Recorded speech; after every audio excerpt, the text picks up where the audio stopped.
We're diving into a case today that initially seemed like an accident, one of those tragic stories we hear about.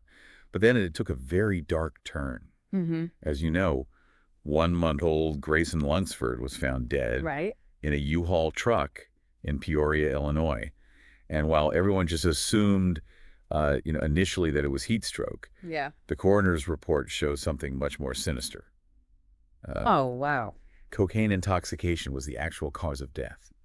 That completely changes the whole understanding of this case now. This Yeah. wasn't just a baby left in a hot car. Right. It introduces, the possibility of intentional harm Exactly. and a whole set of new To questions. help us unpack all of this and try to understand the case better, we have our expert here who is really skilled at uncovering these hidden layers of these types of cases. Well, it's important to approach this case with sensitivity, but also a critical eye. Of course. There's a young life lost, Right.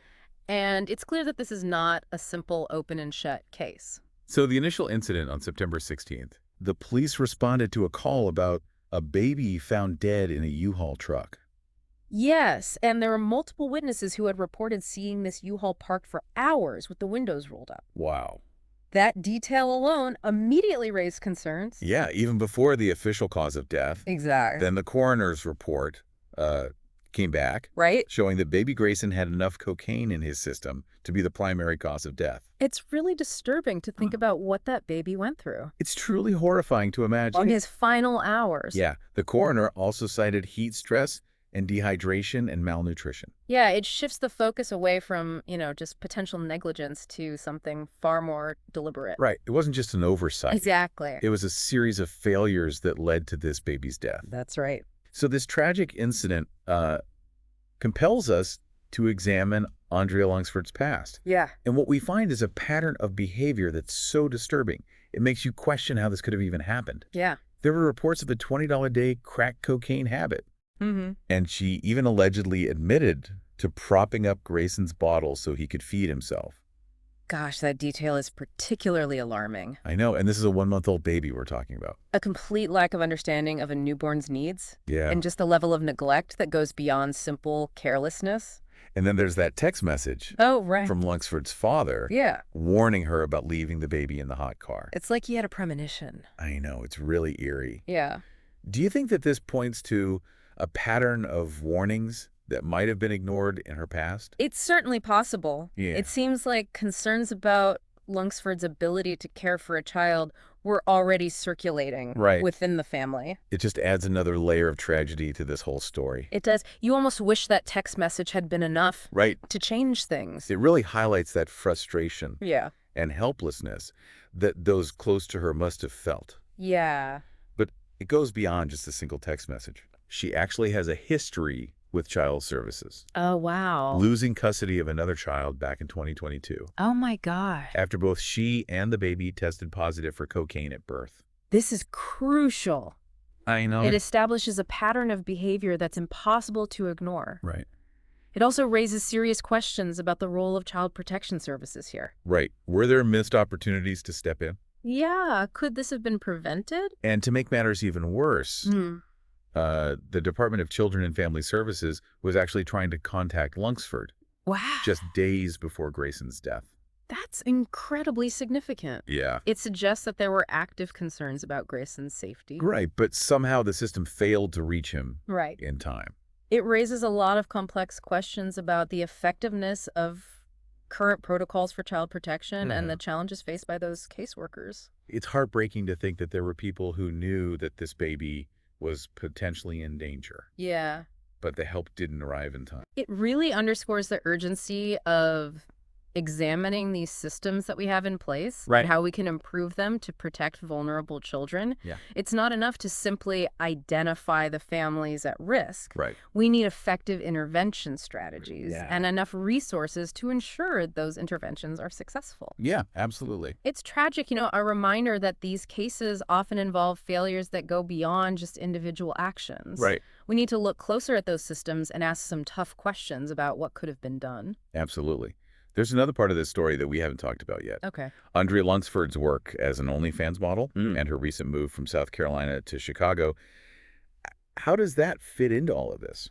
Well, it adds a layer of complexity that we can't ignore. Yeah, Some might argue that her choice of work is irrelevant, right. but it raises questions about her financial stability and her support network and the potential pressures she was facing. Right, like, was she struggling financially and using OnlyFans as a way to survive? Right. Did that create stress and instability that ultimately impacted her ability to care for Grayson? Those are really critical questions. Yeah. We often see this correlation between financial strain and incidents of neglect. Yeah. It's not an excuse, Right. but it's a factor that we can't dismiss. And the fact that she moved to a new city Exactly. adds another layer of potential instability. Moving to a new city, especially with a newborn, Yeah. can be incredibly isolating. Right. Did she even have a support system in Chicago? Right. Was she struggling to access essential services like childcare or healthcare? These are all factors that could have contributed to a sense of desperation Sure, and overwhelm. it's not about excusing her actions, but trying to understand the circumstances Exactly. where this tragedy occurred. That's right. But it also brings up that stigma Yeah. surrounding sex work. Right. Would people be judging her more harshly if she had a regular 9 to 5 job? It makes you wonder if that's clouding our perception of the case. Yeah, Yeah. it's a valid concern. There's often a moral judgment attached to sex work that can overshadow other parts of a person's life. Right. It's essential to acknowledge that bias and make sure we're evaluating the evidence objectively Right. and not letting those preconceived notions influence us. Okay, so this brings us back to Child Protective Services. Yeah. We know they were trying to contact her, but they couldn't get through. Right. So what more could they have done? Well, What are the typical signs that caseworkers look for? yeah, they're trained to look for a lot of red flags, like a Yeah. history of substance abuse or domestic violence, mental health issues, Hmm. and previous reports of a neglect or abuse. So in this case, Lunsford's history with child services and her father's concerns would have been major red flags. Absolutely. Right. And the fact that they were actively trying to reach her Yeah. shows a heightened level of concern. Yeah. But these caseworkers face huge challenges every day, They do. like heavy caseloads and limited resources, and just the difficulty of even gaining access to these families. Yeah, families who might be reluctant to cooperate.